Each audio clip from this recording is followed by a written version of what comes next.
Hello and welcome to another edition of Dreaded TV. I'm afraid it's another gloomy one. Today, as we have seen, our stock market has dropped by 5.3%, by 269.7 points, making it 4818.77.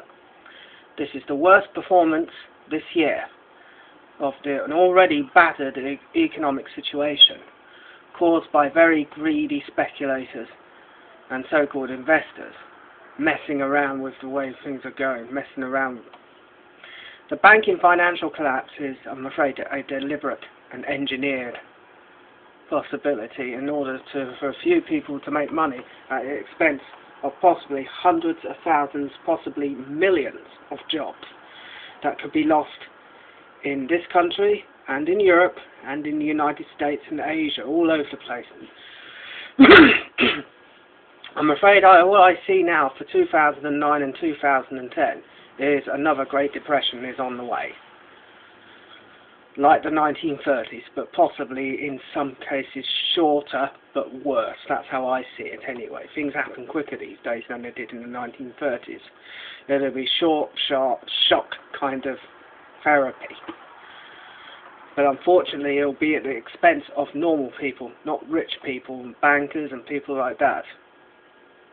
It is absolutely disgraceful what has happened over the last few months with regards to the economy. It is outrageous the way some speculators have acted with such criminal disregard for ordinary people who really have their lives affected by such recklessness and insanity. Therefore, I believe that most of these people in the City of London, in Frankfurt, in other parts of the world, and in Wall Street in particular, should be facing something arrest for undermining the economy and for defrauding the people of any host countries that I believe they have defrauded.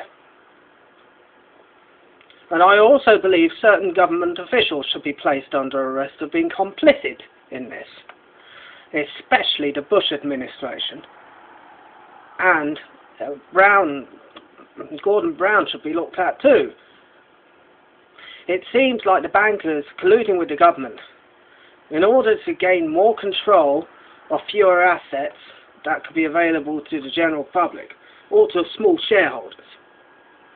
The outrageous actions of these people that has caused panic throughout the financial sector, to me, is an equivalent of an economic version of what, a 9/11 almost. Instead, you don't see the obvious killings or deaths or explosions. But what you do see, and what I do believe will happen in 2009 and 2010, at the very least, is millions of people losing their jobs, thousands upon thousands losing their homes. There's already what Americans call foreclosure. There's been a massive increase in that's what we call repossessions in this country, and it will increase because of these greedy criminal people who have played around with our lives for so long, built a house of cards when the economy was doing so-called well, more money circulating and stuff. That's how they played the system. Loans given out like sweets. It was all deliberate, because they made money of it. The whole thing was engineered, in my opinion, in order for fewer people to make more and more money at the expense of the many.